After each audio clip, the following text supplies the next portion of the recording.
Hello class. Welcome back बच्चों। लो प्यारे बच्चों, स्टार्ट करते हैं नया लेक्चर। सर थोड़ा सा स्पीड पर पढ़ना शुरू करेंगे आज। बेटा, टॉपिक का नाम है GST, accounting for GST. Chapter बेटा टोटली जर्नल एंट्री बेस्ड है, पर बेटा बेस बनाना पड़ेगा बहुत ज्यादा। जर्नल एंट्री तक पहुंचने के लिए आज का पूरा लेक्चर लगेगा। आराम से सुनना, जो बात आज सुनोगे वो कल जर्नल एंट्री में काम आएगी। जो बात आज गई वो गई। ठीक है जी। चैप्टर बचाना है तो बचा दो, अब आपके हाथ में चैप्टर बचा। बेटा, जीएसटी की फुल फॉर्म है गुड्स एंड सर्विसेज टैक्स।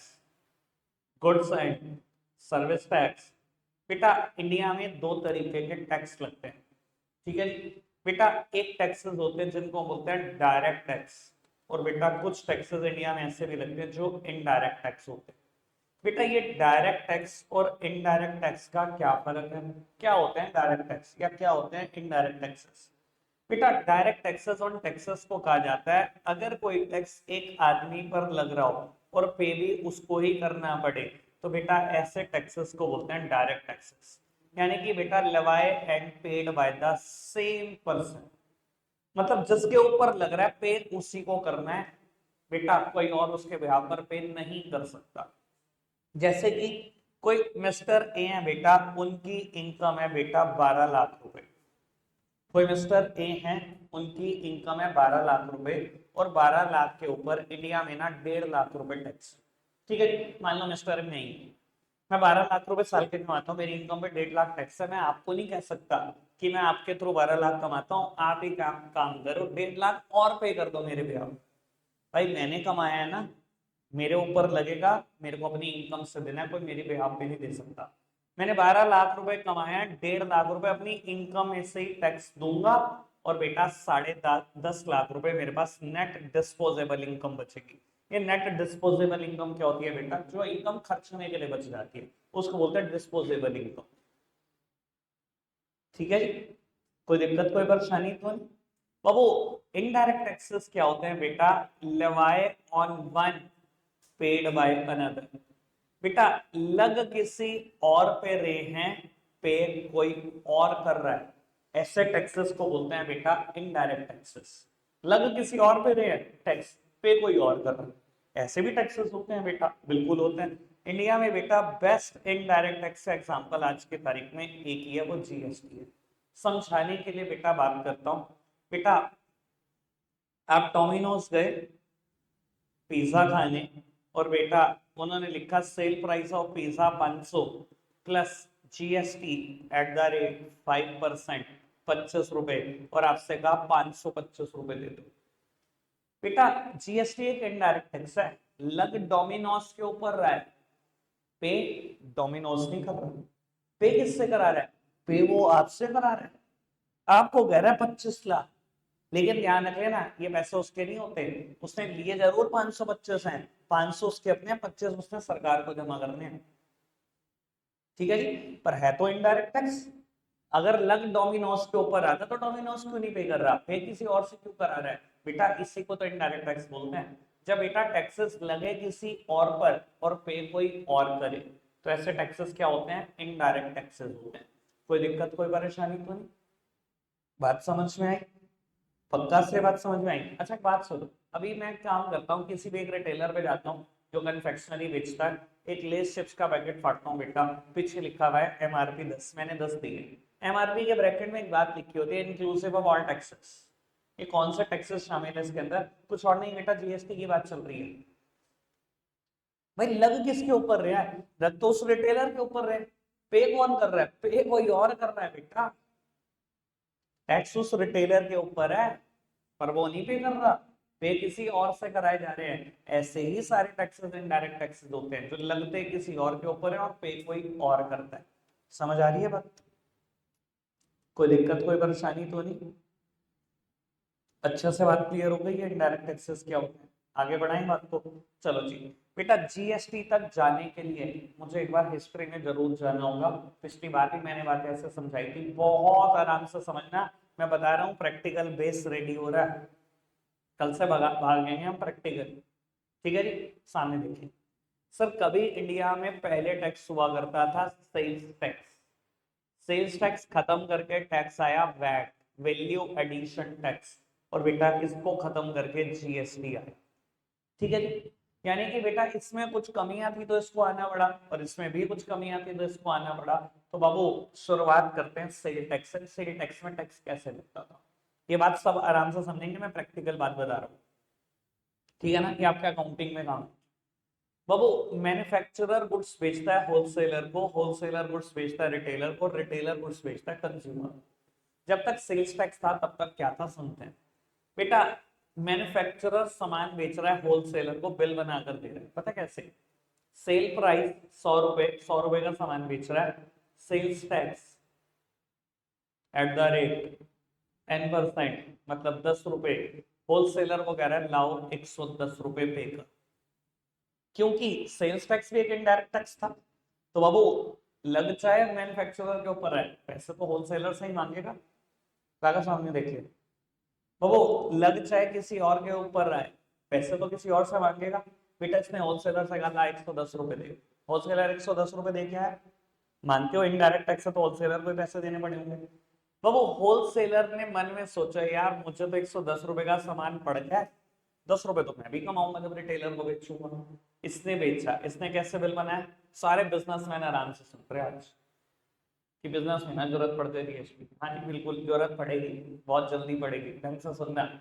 ठीक है जी, तो बाबू कितने का जी सामान? 110 का, तो मुझे ही पड़ा हुआ है घर, मैं कितने का बेचूंगा? मैं भी कुछ कमाऊंगा, 10 रुपए मैं भी कमा लेता हूँ। इसने रिटेलर को बेचा, सेल प्राइस 120। ठीक है बेटा, सेल्स टैक्स चार्ज करना है एट द रेट 10%, 12 रुपए सेल्स टैक्स के भी मांग लिए। इसने रिटेलर को कहा ला 132। कहा होगा कि नहीं कहा होगा? भाई सेल्स टैक्स इनडायरेक्ट टैक्स है तो पैसे तो रिटेलर से लिए होंगे, टैक्स के भी और सामान के भी। बाबू इसने रिटेलर से 132 ले लिए, रिटेलर ने सोचा भाई मुझे भी सामान 132 का बढ़ गया, 18 रुपए में भी कमाऊंगा, जब कंज्यूमर को बेचूंगा तो 150 को बेचूंगा। बेटा इसने कंज्यूमर को सामान बेचा, बिल बना कर दिया, sale price 150 plus sales tax at the rate 10%, मतलब 15 रुपए का टैक्स, यानी कि बेटा सामान कितने का? 165 रुपए का कंज्यूमर को बेच दिया। सारा टैक्स कितने दिया बेटा? ये वाला 15 का 15 रुपए कंज्यूमर ने दिया, यानी कि बेटा सामान अल्टीमेटली 165 का बिक गया। अब बेटा सेल्स टैक्स में कमी थी जिसकी वजह से वैट को आना पड़ा, सरकार बैकफुट पर चली गई थी सेल्स टैक्स में, ऑपोजिशन ने वॉट लगा दी थी सरकार। कैसे लगा दी थी वॉट, क्यों लग गई थी ये समझना बेटा। सेल्स टैक्स में ना टैक्स के ऊपर टैक्स लगता था, कभी आपको दिख नहीं रहा होगा टैक्स के ऊपर टैक्स, मैं दिखाने की कोशिश करता हूँ, 1 मिनट के लिए सब सामने देखें। ये 120 कैसे बने, थोड़ा सा सोचते हैं। 120 में क्या क्या है? 100 रुपए का सामान जो होलसेलर ने बेचा 100 तो वो है, 10 रुपए का जो टैक्स लगा 10 रुपए टैक्स के, और 10 रुपए की जो रिटेलर ने कमाने की सोची 10 ही है। ये तीन ही तो कंपोनेंट है, इस 120 में तीन चीजें तो है। मेरी तरफ देखना, 100 का सामान मैन्युफैक्चरर ने बेचा, 10 का टैक्स, और 10 रुपए जो इस होलसेलर ने कमाने की सोची, है ना। ये मानते हो 10 का टैक्स है इसमें, ये वाले 10 शामिल हैं। अगर इसमें 10 शामिल है और आपने 120 के ऊपर टैक्स लगाया तो टैक्स के ऊपर टैक्स नहीं लगा, लगा? सब मानते हैं? अच्छा ये बताओ ये 150 कैसे बने? 100 ये, 10 ये, 10 ये जो होलसेलर ने कमाई ये 120, 12 ये 132, 18 रुपए ये जो रिटेलर ने कमाई, है ना। ऐसे ही है, 100 एक की कमाई, 10 एक की कमाई, 18 एक की कमाई, और बाकी ये 22 रुपए का टैक्स है। इस 150 में 22 का टैक्स है। आपने जब 150 का टैक्स लगाया तो 22 के ऊपर टैक्स नहीं लगा, लगा कि नहीं लगा? टैक्स के ऊपर टैक्स, मतलब सरकार को लोगों ने चोर कहना शुरू कर दिया। भाई टैक्स के ऊपर टैक्स कौन लेता है? ये तो निहायती चोरी है बाबू। इसको हम बोलते हैं कास्केडिंग इफेक्ट। आप तो बहुत पढ़े लिखे हो, मैंने अनपढ़ व्यापारियों को जीएसटी समझाया हुआ है ऐसे। ठीक है जी, बिल्कुल ऐसे ही। कोई पास रिकॉर्डिंग वीडियो होगी भाई साहब किसी मीटिंग की, पक्का दिखाऊंगा तुम्हें। इसे बोलते हैं कास्केडिंग इफेक्ट, समझ में आया? कास्केडिंग इफेक्ट का मतलब होता है टैक्स ऑन टैक्स, टैक्स के ऊपर भी टैक्स। ठीक है जी, अब आपको सरकार ने कहा आपकी ये कमी बिल्कुल दूर कर देंगे, हम एक नया सिस्टम ला रहे हैं वैट। वैट की फुल फॉर्म क्या है? Value addition tax. ठीक है जी, सेल्स टैक्स खत्म और वैट आ गया। अब सुनना नहीं, एक काम करेंगे, हम अपने एग्जाम्पल को बिल्कुल सेम चलाएंगे। जितना होलसेलर का मार्जिन लिया 10 रुपए, जितना रिटेलर का लिया 18, सारा एग्जाम्पल सेम रखेंगे, देखते हैं कुछ डिफरेंस पड़ता है कि नहीं। आराम से सुनना, बहुत काम की बात है। जो वैट में सिस्टम है, सिस्टम वही जीएसटी में है, वैट में किसी और कमी की वजह से जीएसटी आया था, बस ध्यान रखना। ठीक है जी, सुनो बाबू, अगेन मैन्युफैक्चरर गुड्स बेच रहा है होलसेलर को, सेल प्राइस 100 रुपए plus VAT at the rate 10%। बाबू होलसेलर को बिल थमा दिया 110 का, पैसे कौन देगा ये 110 के 10? क्योंकि एक इनडायरेक्ट टैक्स है, तो पैसे कौन देगा? होलसेलर ही देगा टैक्स के लिए। सुन रहे हो ना घर में? सुन रहे हो? तो अब वो पैसे कौन देगा? 110 के 110 होलसेलर देगा। बेटा होलसेलर ने 110 रुपए दिए, लेकिन सरकार ने इसको एक बात समझा कि होलसेलर तुझे, तूने जरूर 110 रुपए दिए हैं, पर तुझे सामान 100 का ही पड़ा। होलसेलर ने कहा ये कौन सी बात कर रहे हो, जेब से मैं 110 रुपए दे के आया, मुझे सामान 100 का कैसे पड़ा? तो वो सरकार ने समझाया कि होलसेलर तुझे इस 10 रुपए की जो तू देकर आया है छूट मिल जाएगी जिस दिन तू सेल के ऊपर टैक्स दे देगा। ये 10 रुपए का तेरे को बेनिफिट दे देंगे, पक्की बात। तेरे को सामान ये ना समझियो 110 का बड़ा, तुझे सामान 100 का बड़ा, चाहे तूने पैसे 110 दिए, ये 10 रुपए जो तुम्हें फालतू दिए ना, इसकी मैं तुझे छोड़ दूंगी जब तू क्या करेगा, सेल के ऊपर टैक्स देगा। आराम से सुनते रहना बात।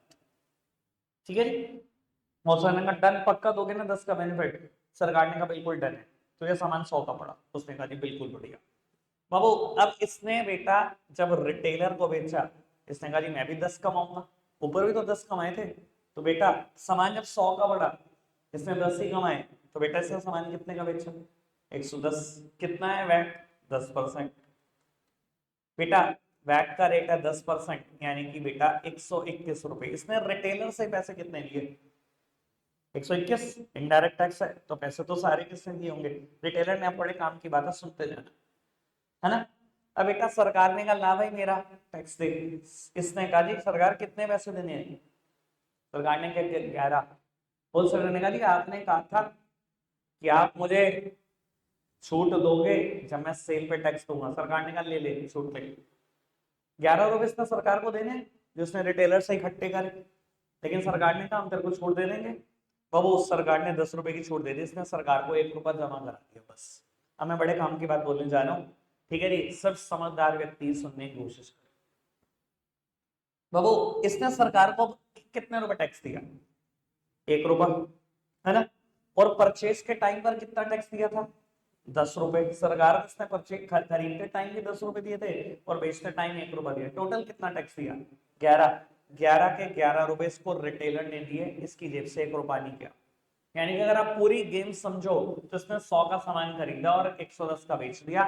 टैक्स तो इसको इसने रिटेलर से लिया और सरकार को दे दिया, अपनी जेब से इसकी कुछ नहीं गया, अगर आप पूरी गेम समझो। ठीक है जी। और क्योंकि यहाँ पर इस 110 में कोई भी टैक्स शामिल नहीं है, तो टैक्स के ऊपर भी टैक्स नहीं लगा। समझ रहे सरकार का सिस्टम कैसा बनाया हुआ है? एक बार और ये समझने का मौका मिलेगा, आराम से समझ। बेटा यहां मिल रहा है समझने का मौका एक और बार। बेटा रिटेलर 110 121 रुपए दे के आया, पर सरकार ने इसको समझाया रिटेलर तुझे सामान 121 का नहीं पड़ा, 110 का पड़ा। मैंने कहा क्या बात कर रहे हो, जेब से 121 देगा 110 का कैसे बढ़ा? सरकार ने कहा इस 11 की तुझे छूट दी जाएगी जब तू सेल के ऊपर टैक्स देगा। टेंशन। मैंने कहा पक्का सरकार बेनिफिट दोगे 11 का? सरकार ने कहा पक्का देंगे बेनिफिट, टेंशन मत। इसने कहा जी ठीक है। तो सामान इसने मान लिया 110 का पड़ा, 18 रुपए कमाना था ऊपर वाले एग्जाम्पल में, अभी भी 18 की बात करते हैं। तो बाबू इसने सामान बेचा 128 का, 110 का खरीदा, 18 रुपए कमाए, 128 का बेचा। कितना वेट है? 10%। लो जी, यानी कि इसने सामान बेच दिया 140 रुपए 80 पैसे का। ये सारे पैसे इसको किसने दिए होंगे? कंज्यूमर ने। इनडायरेक्ट टैक्स है तो वो टैक्स किससे लिया होगा? कंज्यूमर से लिया होगा। 140 रुपए 80 पैसे किससे लिए? सारे कंज्यूमर से लिए। बेटा सरकार ने कहा ला भाई मेरा टैक्स था, तूने सामान बेचा। कहने का जी टैक्स कितना? 12 रुपए 80 पैसे। तो सरकार आपने कहा था बेनिफिट दोगे परचेज के टैक्स का, या मैं सेल पर टैक्स दूंगा, सरकार ने कहा ले ले बेनिफिट। यानी कि बेटा इसने प्रैक्टिकली टैक्स कितना दिया, 1 रुपए 80 पैसे का। और अगर समझदार हो तो एक बारी में समझ जाओगे, 1 रुपए 80 पैसे अब दिए, 11 रुपए खरीदते टाइम दिए, 12 रुपए 80 पैसे के 80 पैसे किसने दिए इसको, रिटेलर ने अपनी जेब से टैक्स दिया। ईमानदारी से बताऊं, ना होलसेलर टैक्स देता, ना मैन्युफैक्चरर टैक्स देता, ना रिटेलर टैक्स देता, सारा टैक्स कंज्यूमर देता है, जीएसटी। वैट और जीएसटी में सिस्टम का अंतर नहीं है, सेम सिस्टम जीएसटी में चल रहा है। सारा टैक्स कंज्यूमर देता है, बीच का कोई भी आदमी टैक्स नहीं देता। ठीक है जी, पर लोगों को ये बात भाषा समझ में नहीं आती। ठीक है जी, मैं थोड़ा सा और सिंप्लीफाई करता हूँ। कंज्यूमर को नुकसान हुआ, आप सोच रहे हो कि कंज्यूमर सारा टैक्स देता है, उसे तो बहुत नुकसान हुआ, लग रहा है ऐसा, फील हो सकता है, फील हो रहा है जब मैं बोल रहा हूँ कि कंज्यूमर तेरे साथ बहुत धोखा हुआ। भाई बहुत फायदा हुआ। जब सेल्स टैक्स में सामान खरीदते थे, सेम सामान 165 का था, आज वो 141 रुपए का पड़ रहा है, 24 रुपए सस्ता। और जब वैट आया ना इंडिया में, मैंने पिछली बार भी बताया था भाई, सेल्स टैक्स लगाने की पावर सिर्फ स्टेट की है इंडिया में। जब वैट आया ना, तो पॉलिटिशियन हमारे अनपढ़ गधे जगह जगह लोगों को प्रमोट करने के धरना दो, और यूपी में सबसे ज्यादा धरने हुए, और कह रहे थे हम चीख चीख के, काला कानून वापस लो वैट, काला कानून। कंज्यूमर के 24 रुपए बच रहे। छोटा सा एग्जाम्पल लिया मैंने, एक 100 100 125 रुपए की आइटम का। बड़ा एग्जाम्पल हो तो पता नहीं कितने बच गए। इतने अनपढ़ है हमारे इंडिया में लोग। 28 स्टेट में से UP is the last state to adopt VAT. UP आखिरी स्टेट थी, 28वें नंबर पे वैट लगा था। इतने पागल हैं लोग हमारे इंडिया में। अब इनके पैसे बच रहे थे तो ये हाल है। पता कुछ नहीं होता हिंदुस्तान में, आएंगे बोल के चल देंगे, धरने दे के चल देंगे, ये भी नहीं पता होता धरने की वजह क्या है। आधे से ज्यादा केसेस ऐसा ही होता है ना। चलो खैर बाबू, क्या दिक्कत थी कि वैट के बाद जीएसटी आना पड़ा, ऐसी क्या दिक्कत थी कि वैट के बाद जीएसटी आना पड़ा। बाबू अब आराम से दिक्कत समझना बेटा। वैट ना स्टेट लगाती थी। अब बेटा 28 स्टेट हैं, 28 कानून बने हुए थे, हर स्टेट अपने हिसाब से वैट लगाती थी। अब जब हर सरकार अपने हिसाब से लगाती थी ना, तो बेटा देयर इज नो यूनिफॉर्मिटी, कोई एक जैसी बात ही नहीं थी बेटा, हर स्टेट अपने हिसाब से सोचती थी। अब वो हरियाणा ने ना व्हीकल पर टैक्स लगा रखा था 5%, यूपी चोर गवर्नमेंट 18% और उत्तराखंड 12%। अब होता क्या था बेटा, एक कार जैसी चीज जो 5 लाख 8 लाख 10 लाख रुपए की आती है, टैक्स का फर्क भी बहुत आ जाता था। और हम सहारनपुर वाले बहुत अच्छे से जानते हैं इस चीज को, पुराने लोग और अच्छे से जानते हैं। पुराने, आप पुरानी गाड़ियों के घर में जो पड़ी हुई है उनके नंबर देख लेना। हम पता क्या बोलते थे यहाँ पर, यूपी से कार क्यों ले ली, आधे घंटे बाद ही यमुनानगर शुरू हुआ, गाड़ी उठा लो, 13% तो टैक्स ही बचेगा। बेटा छोटे मोटी कार में 50-50 हजार का टैक्स बच जाता था, 50 हजार रुपये सस्ती गाड़ी थी, सिर्फ आधे घंटे के डिस्टेंस पर। और अगर आपका कोई रिश्तेदार हरियाणा नहीं रहता और आप उत्तराखंड से लेना चाहते हो, तब भी 20-1 हजार रुपए बच जाते थे बेटा। लोग बस करके जाते थे, गाड़ी लेके आते थे, क्या हो गया भाई साहब, 500-700 का पेट्रोल फूक दिया होगा, 100-200 रुपए और किराया फूक दिया होगा, 20 हजार रुपए बच गए, थोड़े बच गए, या 50 हजार बच गए, थोड़े बच गए। तो दिखाई दे रहा है बेटा, हर स्टेट में अलग टैक्स रेट था, देयर इज नो यूनिफॉर्मिटी। बेटा अब केंद्र सरकार, हमारी सेंट्रल गवर्नमेंट ने सारी स्टेट को कहा मुझे जीएसटी लगाने दो। आपको क्या लगता है सारी सरकारें मान ली होंगी आराम से? सारी स्टेट्स ने रोना धोना शुरू कर दिया, कहां से लगाने थे तुम्हें जीएसटी।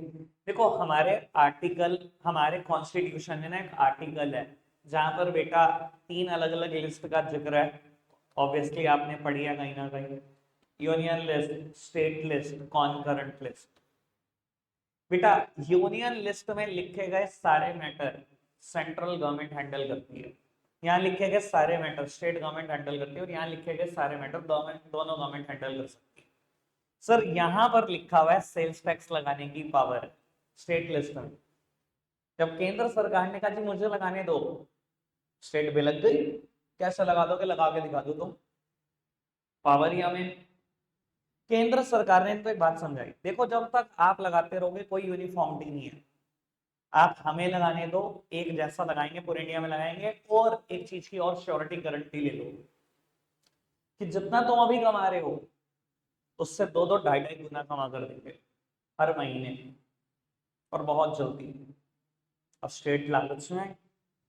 भाई देखो, स्टेट की कमाई का मेन सोर्स है सेल्स टैक्स और वैट। वो अपनी पावर किसी को तभी दे सकते हैं जब उनको कुछ एक्स्ट्रा मिले। तो बेटा जैसे केंद्र सरकार ने कहा 2 से 3 गुना कमा कर देंगे, ये लालच में आ गए। इन्होंने कहा कि ठीक है, आपको पावर देते हैं। और आपको बता देता हूँ, जीएसटी लॉ लाना इतना आसान नहीं था भाई। सारी स्टेट को मनाना, 28 स्टेट के फाइनेंस मिनिस्टर को समझाना, भाई it is next to impossible. बहुत मुश्किल समझाया। और उसके बाद पहले पार्लियामेंट में कॉन्स्टिट्यूशन में चेंज हुआ, लॉ नहीं बना, पहले कॉन्स्टिट्यूशन बदला गया। कॉन्स्टिट्यूशन में यहां से पावर हटाकर यहां डाली गई। जब पावर आएगी तभी तो कुछ करोगे, पहले पावर डली और फिर जीएसटी लॉ बना। समझ में आई बात क्या चल रहा है? ठीक है जी, कोई दिक्कत कोई परेशानी तो नहीं? अच्छे से बात समझ में आई कि मैं समझाने की कोशिश कर रहा हूँ। अब मैं आपको बता देता हूँ बेटा, जीएसटी ने ना टोटल 17 टैक्सेस को सबस्यूम कर दिया। टोटल 17 टैक्सेस सबस्यूम्ड हो गए जीएसटी में। 17 टैक्सेस खत्म हो गए जब जीएसटी आया। आपको पता जीएसटी की टैगलाइन क्या थी? What is the tagline of GST? मैंने किसी टाइम पर किताब लिखी थी जीएसटी पे जब आया था। ठीक है जी, पता है क्या किसी को tagline? One nation one tax. ये थी इसकी tagline, one nation one tax. मतलब देश एक है, टैक्स एक होना चाहिए। ठीक है जी। इंडिया में बहुत सारे इनडायरेक्ट टैक्सेस थे। अब ये सोचो 17 तो खत्म ही हो गए, थे कितने? 25-30 थे, अभी भी हैं कुछ। कुछ टाइम बाद सब जीएसटी में खत्म हो जाएगा, वो बात अलग है, पर अभी हैं। ठीक है जी। वो 17 टैक्सेस के नाम याद करने हैं क्या बेटा? 17 के तो नहीं, पर 4-5 के नाम याद रखने पड़े। इंडिया में बेटा एक टैक्स लगा करता था, एक्साइज ड्यूटी। ये बेटा अगर आप इंडिया में कोई भी गुड्स मैन्युफैक्चर करते हो तो मैन्युफैक्चरिंग पे लगता था। इंडिया में एक टैक्स लगा करता था, ये तो मैंने भी बताया, वैट। अगर आप इंडिया में गुड्स बेचते हो तो उस पर लगा करता था। बेटा इंडिया में टैक्स लगा करता था सर्विस टैक्स। जब आप बेटा सर्विसेज बेचते थे तो उस पर लगता था। इंडिया में टैक्स लगता था बेटा एंटरटेनमेंट टैक्स, जो बेटा एंटरटेनमेंट इंडस्ट्री देती थी। जैसे कि हम मूवी देखने जाते थे, उसकी टिकट पे लगा होता था एंटरटेनमेंट टैक्स। आज की तारीख में जीएसटी लगा होता है। ठीक है जी। और बेटा इंडिया में और टैक्स लगता था बेटा लग्जरी टैक्स। जब हम होटल में खाना खाने जाते थे तो वहां हम टैक्स देते थे, लग्जरी टैक्स। आज की तारीख में जीएसटी देते हैं। बाबू ये 5 टैक्सेस के नाम याद रखने हैं बेटा। ये 5 टैक्सेस खत्म हुए तब जाकर जीएसटी आया। 17 है वैसे टोटल, पर 5 के नाम याद रखने। और बता देता हूँ बेटा, इसमें से कुछ कानून सेंट्रल गवर्नमेंट के और कुछ स्टेट के।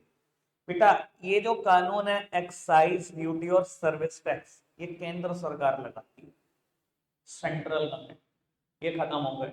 और बेटा ये तीनों स्टेट गवर्नमेंट लगाती थी, ये भी खत्म हो गए। तो वो बात बड़ी सीधी सी है, यानी कि जीएसटी में कुछ ना कुछ कुर्बानी सेंटर ने भी दी, कुछ कुर्बानी स्टेट्स ने भी दी। तो दोनों को कुछ मिलना चाहिए, दोनों को मिलेगा। यहां से बात समझ में आएगी तो वहां कनेक्ट कर पाओगे। दोनों को कुछ ना कुछ मिलना चाहिए ना, दोनों ने कुर्बानी तो दी है भाई बहुत सारी। ठीक है ना जी, समझ आ रही है बात? यकीन मानना भाई साहब, पिज्जा बहुत सस्ता हो गया तुम्हारा। हाँ हाँ, मतलब रेस्टोरेंट की हर चीज। वरना बेटा एक इतिहास है, जिस दिन मेरे टीचर ने मुझे चीजें पढ़वाई थी। 2014 में मैं सीए बना, 2013 में पढ़ रहा था मैं अपने टीचर से सब कुछ। उस टाइम पर दोनों टैक्सेस लगते थे। जीएसटी कब आया पता है? 1 जुलाई 2017 से लगा इंडिया में। ठीक है जी। 2013 में जिस दिन मेरे टीचर ने पढ़ाया, उस दिन मैं डोमिनोज भागा सबसे पहले बिल देखने कि बिल कैसे बनता है। और एक्चुअली में बिल वैसा ही बना हुआ था जैसा उसने समझाया था। भाई साहब ऑलमोस्ट, आप बता देता हूँ, 26% टैक्स देते थे अगर रेस्टोरेंट में कुछ भी खाते थे। ऑलमोस्ट 26%। और ये भी एक इतिहास रहा है बेटा, मतलब खाने पीने पे भी 26% टैक्स था ऑलमोस्ट। आपको आइडिया दे देता हूँ कैसे। हम डोमिनोज खाने गए, ठीक है जी। अब मेरे को एक बात बताओ, ये सेल ऑफ गुड्स है या सेल ऑफ सर्विस है? ईमानदारी से बताएं, रेस्टोरेंट्स में खाना खाना सेल ऑफ गुड्स है या सेल ऑफ सर्विस? देखो बड़ा पेचीदा मुद्दा है, मतलब अगर मैं थोड़ा सा टेक्स्ट का एंगल दिखाऊं तो मैंने ऐसी बहुत सारी चीजें पढ़ी हुई हैं जिसमें अच्छा अच्छा आदमी कंफ्यूज हो जाता है। सेल ऑफ गुड्स या सेल ऑफ सर्विस? देखो आप कह रहे हो सर्विस है, गुड्स नहीं खा रहे, गुड्स है कि नहीं है, मतलब ये मान रहे हो, देखो ऐसा ही गलत बात नहीं करनी, गुड्स है, जो कह रहे हैं गुड्स है, सर्विस नहीं है क्या? बस ये बता दो, दोनों है? अच्छा अच्छा समझ में आ रहा है, दोनों है। देखो सेंट्रल गवर्नमेंट ने पूरी जान लगा दी थी ये मनमाने में कि रेस्टोरेंट में खाना खाना सर्विस है, क्योंकि अगर सेंट्रल गवर्नमेंट जान लगाएगी तभी तो उनको सर्विस टैक्स मिलेगा।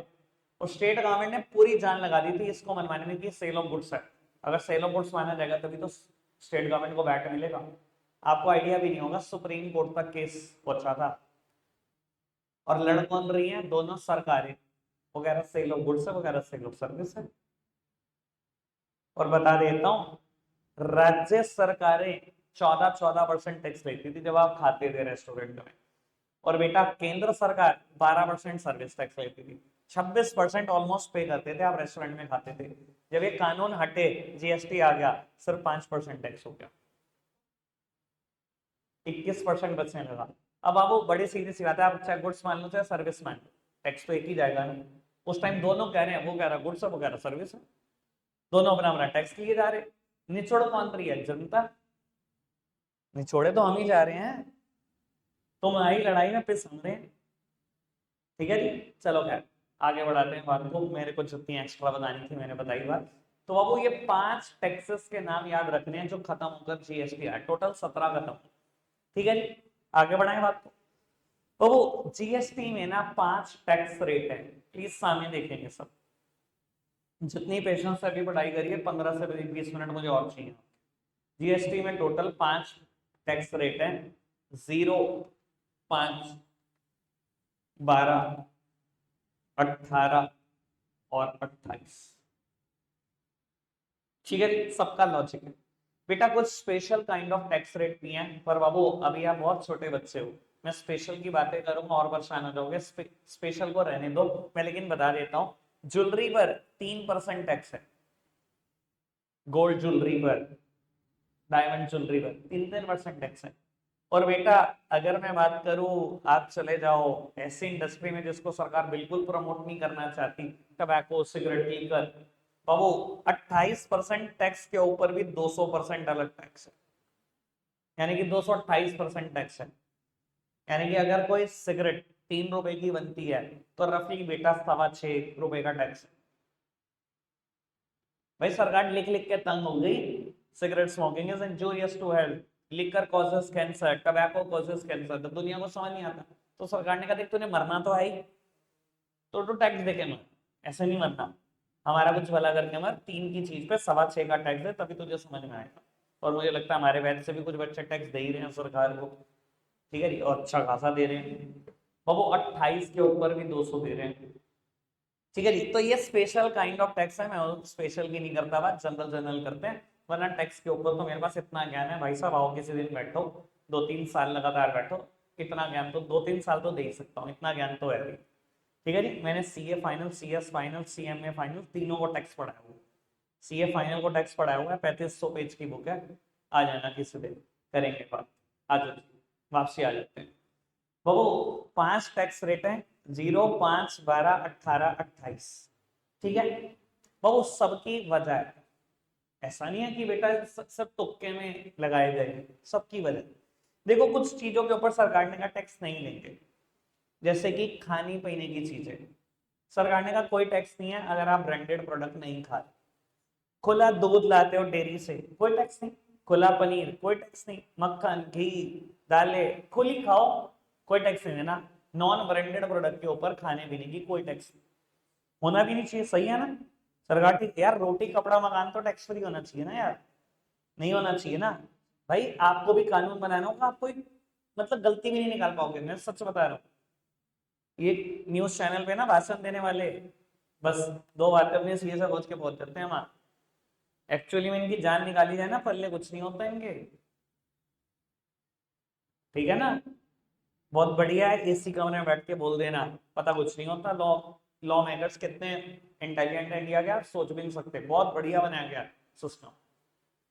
ठीक है जी। बेसिक कॉस्मेटिक पे भी टैक्स नहीं है, जैसे कि बिंदी, चूड़ा, काजल। आपको पता है बेटा, ये तो मतलब इंडियन सोसाइटी में कंपलसरी चीज है, कोई टैक्स नहीं है इसके ऊपर। बिल्कुल ठीक है ना सरकार यहाँ पर अपनी जगह बाबू। लेकिन अगर आप खाने पीने की चीजें खाओ और ब्रांडेड खाओ तो बेटा 5% टैक्स है। मैंने भी एग्जांपल दिया, रेस्टोरेंट में खाऊंगा, मैं तो घर नहीं खाता। डोमिनोज खाऊंगा, हॉट ब्रेड्स खाऊंगा, यहाँ खाऊंगा वहां खाऊंगा। तो भाई जब तू ब्रांडेड खा सकता है तो टैक्स भी दे सकता है। सरकार ने कहा फिर तो 5% मुझे भी टैक्स चाहिए। गलत था, सही नहीं सोचा सरकार ने। आपने कहा मैं तो खुला मक्खन नहीं खाता, मैं तो अमूल बटर खाऊंगा, फिर 5% देने में क्या अर्ज है। मैं खुला आटा नहीं, मैं तो आशीर्वाद आटा ही खाता हूँ। बाबू दे दे फिर 5% टैक्स। ठीक है जी। ब्रांडेड चीजें खाओगे, नॉन ब्रांडेड में कोई टैक्स नहीं है, ब्रांडेड में 5% है। सही है, बिल्कुल ओके। बाबू इंडिया में अगर आप लग्जरी खरीदते हो तो 28% टैक्स है। महंगी महंगी कारें 20-20 लाख की, नहीं सिंपल एलईडी नहीं, 75 inch curve TV, plasma TV. और भैया जब तो इतना लग्जरी खरीद सकता है फिर लग्जरी का ही टैक्स दे। इंडिया में लग्जरी के ऊपर 28% टैक्स है। भाई मेरे मैं भी कानून बनाता तब भी यही होता। जब एक आदमी बेटा एक चीज 20,000 में अवेलेबल है, 20 नहीं मैं तो लाख का खरीद दूंगा वही चीज, तो फिर टैक्स देने में क्या होता है। टैक्स भी दो, वैसा ही दो। तो बाबू लग्जरी के ऊपर 28% टैक्स है, कोई दिक्कत कोई परेशानी तो नहीं। और बाबू 12 और 18% को इंडिया में बोला जाता है स्टैंडर्ड टैक्स रेट। क्यों बोला जाता है स्टैंडर्ड टैक्स रेट, क्योंकि बेटा इंडिया ने ना पूरी दुनिया को देखा, पूरी दुनिया में ना एवरेज टैक्स रेट 15% था। तो इंडिया ने क्या करा, 12 और 18 दो टैक्स रेट रखे और इंडिया में बिकने वाली 60,000 गुड्स और सर्विस को बेटा आदि को इसमें डाल दिया, आदि को इसमें डाल दिया, ताकि सरकार को एवरेज 15 ही मिलता है। जब पूरी दुनिया का एवरेज 15% का है तो सरकार ने कहा 15% हम भी कमा लेते। कुछ पे 12 लगा दिया, कुछ पे 18 लगा दिया, जिसको सरकार कभी कभी चेंज भी करती रहती है। कुछ आइटम पहले यहाँ थी फिर यहाँ डाल दी। जैसे वैक्सीनेशन जब आया तो उसके ऊपर एक्चुअली में टैक्स बेटा कुछ 18% था, बाद में सरकार ने जीरो भी करा कि वैक्सीनेशन तो बड़ी कंपलसरी चीज होगी, इसको जीरो कर दो। तो कुछ चेंजेस होते रहते हैं, पर एक्चुअली में बेटा ये दोनों स्टैंडर्ड टैक्स रेट है। कुछ पे 12 लगता है, कुछ पे 18। मैंने कुछ बात बताई, समझ आई। पूछो पूछो। एक लिख, हाँ खोलते हैं।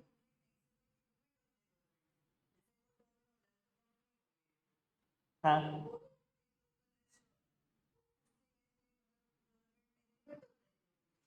नहीं, ऐसा कुछ एग्रीमेंट नहीं होता, मैं बताता हूँ। इंडिया में जितना भी टैक्स है ना, अब ये पूछ रहा तो यार देखो कुछ तो बताना पड़ेगा, मैं ऐसे भी नहीं कर सकता कि फिर से लगेगा यार मुझे समझ नहीं है। मैं तो ऐसे बता नहीं सकता, बता भी नहीं सकता। इंडिया में जो टैक्स है ना बेटा, उससे बोला जाता है self assessment tax. Self assessment का मतलब आप समझते हो, खुद असेस करो कि मेरा इतना टैक्स है और दो। अगर आपको लगता है ना कि मेरा टैक्स नहीं है तो मत दो। अगर सरकार को बाद में पता लगा, सरकार नोटिस दे सकती है या छापा भी मार सकती है, कुछ भी कर सकती है। जैसे कि मैं बताता हूँ, जीएसटी में ना एक छूट है कि अगर आपकी सेल्स साल की 20 लाख रुपए तक की है सर्विस की और 40 लाख रुपए की है गुड्स की, तो आपको जीएसटी की कोई जरूरत नहीं है। अगर आप 40 लाख रुपए तक गुड्स बेचते हो साल का और 20 लाख रुपए तक सर्विस बेचते हो तो आपको जीएसटी की कोई जरूरत नहीं है। समझ आइए बात। अब डोमिनोज है यार, उनके लिए 20 लाख कुछ भी नहीं है, ठीक है जी। पर हाँ एक लोकल रेस्टोरेंट के लिए जैसे तूने बात बोली, यार बहुत कुछ है। 20 लाख रुपए, लगभग 1.5 लाख रुपए की सेल करना महीने की बहुत बैठता है, उससे भी ज्यादा, 1.5 लाख से भी ज्यादा। इस वजह से कई बार उन्होंने जीएसटी नहीं लिया होता, क्योंकि वो खुद असेस कर रहे होते हैं कि मेरी इतनी सेल नहीं है तो मुझे जीएसटी की जरूरत नहीं। Got it. पक्का से बात समझ में आई। चलो फिर ठीक है, आगे बढ़ाएं हम बात को। सर टैक्स रेट फटाफट से बताओ, और कुछ पूछना हो पूछ सकता है भैया किसी को। जीएसटी में 5 टैक्स रेट है, फटाफट से बोलो कितने। 0, 5, 12, 18, 28। 0, 5, 12, 18, 28। बेटा जीएसटी में आप गुड्स दो तरीके से बेच सकते हो। एक को हम बोलते हैं इंट्रा स्टेट सप्लाईज, और दूसरे को हम बोलते हैं बेटा इंटर स्टेट सप्लाईज। आज मेरी बात सुनोगे अच्छे से, कल आते ही प्रैक्टिकल शुरू हो जाएगा। जिन्होंने आज छुट्टी मारी उनके लिए बहुत बड़ा क्राइम है ये। बेटा जीएसटी में दो तरीके की सप्लाईज है, इंट्रा स्टेट सप्लाईज और इंटर स्टेट सप्लाईज। ये क्या होता है बेटा? इंट्रा स्टेट, इंट्रा स्टेट का मतलब होता है with in the same state, with in the same state. अगर आप अपनी स्टेट में सामान बेचते हो तो उससे बोलते हैं इंट्रा स्टेट सप्लाईज। ठीक है जी। अगर बेटा कोई यूपी का पर्सन यूपी में ही सामान बेचे तो बेटा उसे हम क्या बोलेंगे? इंट्रा स्टेट सप्लाईज, कि अपनी स्टेट में बेच रहा है। और जब भी अपनी स्टेट में बेचोगे तो ध्यान रखना, आपको दो टैक्सेस चार्ज कर रहे हैं, known as CGST and SGST, और दोनों चार्ज करने हैं आधे आधे। मान लो आप जो सामान बेच रहे हो वो 5% वाला है, ठीक है, सरकार ने हर गुड्स हर सर्विस पे टैक्स रेट दिया। मान लो जो आप सामान लेते हो वो 5% वाला है, जब भी अपनी स्टेट में बेचोगे दो टैक्स लगाओगे, सी और एस जीएसटी। तो बेटा कितना कितना लगाओगे? आधा आधा, मतलब ढाई ढाई। 5% लेना ना, आधा आधा ले लो। ठीक है। अगर बेटा आप 12 वाला सामान बेच रहे हो तो दोनों लगाओगे कितना कितना? 6 6। और बेटा अगर 18 वाला सामान है तो कितना? 9 9। अगर बेटा बेच रहे हो 28 वाला तो 14 14। तो बाबू ऐसे टैक्स रेट लगाए जाते हैं। समझ में आ रही है? कोई दिक्कत कोई परेशानी तो नहीं? इस टीजीएसटी और एसजीएसटी की फुल फॉर्म क्या है? Central goods and service tax, state goods and service tax. लेकिन मैं इतना बड़ा कभी नहीं बोलूंगा, सीजीएसटी और एसजीएसटी इतने प्यारे प्यारे नाम है, इतना बड़ा बोल के क्या करना। ठीक है जी। और अगर बड़ी ईमानदारी से मेरी बात सुनी तो ये मेरी बात समझ में आई क्यों? बाबू जितना पोर्शन हर महीने सीजीएसटी का इकट्ठा होता है ये सारा पैसा सेंट्रल गवर्नमेंट ले जाती है। जितना पोर्शन एससीएसटी का इकट्ठा होता है ये सारा पोर्शन स्टेट्स ले जाती है। मैंने कहा था ना दोनों ने सेक्रीफाइस किया, तो दोनों को कुछ मिलना चाहिए। दिखाई दे रहा है दोनों को कुछ मिल रहा है? भाई मेरी बात सुनी होगी तो पक्का ये बात में ना मतलब दिक्कत आई नहीं है। दोनों को कुछ मिल रहा है। एक बात बताऊं, सारी स्टेट्स मिलाकर 50,000 करोड़ रुपए महीने की कमाती थी, सारी स्टेट्स मिलाकर। ठीक है, मतलब साल के कितने कमाती थी? 6 लाख करोड़, जब तक जीएसटी नहीं आया था। मोटा मोटा अंदाजे पता कितना हो गया रकम? 15 लाख तक। 2.5 गुना कर दिया भाई साहब। तो केंद्र सरकार अपनी जगह ठीक थी, उन्होंने कहा था 2 2.5 गुना कमा के देंगे, टेंशन मत लो, हमें लगाने दो दोस्तों। सबको पता है भाई ये गवर्नमेंट बड़ी सख्त है, किसी को नहीं छोड़ती ना, सबको चांद लगा के डंडे मार मार के टैक्स लेती है। तो वो कर रही है, वो एक्चुअली में कर रही है बात। अभी तक मैंने जितनी बात बोली समझे? सर अगर एक स्टेट में बेचोगे तो दो टैक्स देने हैं, अगर स्टेट के बाहर बेचोगे तो इंटर स्टेट टैक्स क्या होता है बेटा? Outside the state. जब आप अपनी स्टेट के बाहर बेचते हो तो उसे हम बोलते हैं इंटर स्टेट सप्लाईज। ठीक है जी। जब आप अपनी स्टेट के बाहर बेचते हो तो उसे क्या बोलते हैं? Inter state. अपनी स्टेट में बेचते हो तो बोलते हैं इंट्रा स्टेट।